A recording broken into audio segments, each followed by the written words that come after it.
Well, look, had a final productive day in Israel.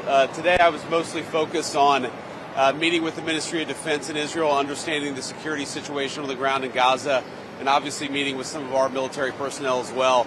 I mean, the whole purpose of this trip was to try to understand how to make the peace stick, how to move on to phase 2 successfully, and a big part of that is just understanding what would be necessary to police and secure Gaza so that on the one hand, we can provide stability and hopefully some humanitarian assistance to the Gazans, but on the other hand, ensure that Hamas is unable to threaten Israel. So it was a productive trip. I appreciate the Israeli government for hosting me. Really appreciate all the folks from Central Command in particular who are trying to make this peace stick. It's very important for our country, and I think that we're on a very good pathway.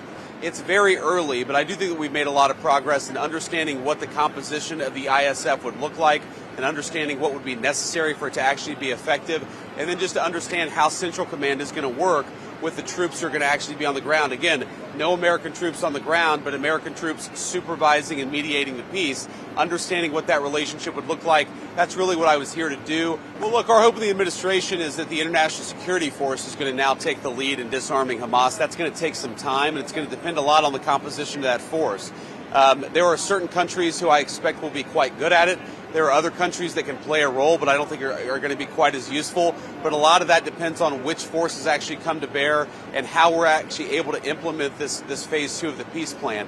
I do think that we're in a good place. I mean, for all of the difficulties and all the problems, right now, I think we can say with confidence that Israel is respecting the ceasefire, Hamas is respecting the ceasefire. Well, I think that we could actually have tens of thousands of Gazans moving into southern Gaza, where again you have the Hamas-free zone in the next couple of months, and then tens of thousands beyond that. I think the hope is to rebuild Rafah over the next 2 to 3 years, and theoretically you could have 500,000 people live in a rebuilt Rafah. But again, it's going to be sequencing. You're going to have first some people, and then more, and then hopefully in a couple years, 500,000 people living in security, living in comfort, and also living in a situation where they're not threatening their Israeli neighbors. Oh yeah, that was weird. I was sort of confused by that. Now, I actually asked somebody about it, and they told me that it was a symbolic vote, some symbolic vote to recognize or a symbolic vote to annex the West Bank. I mean, what I would say to that is when I asked about it, somebody told me that it was a political stunt, that it had no practical significance. It was purely symbolic.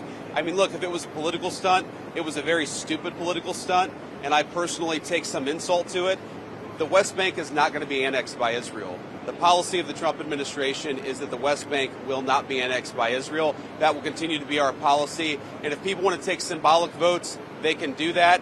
But we certainly weren't happy about it. Thank you. Thank you.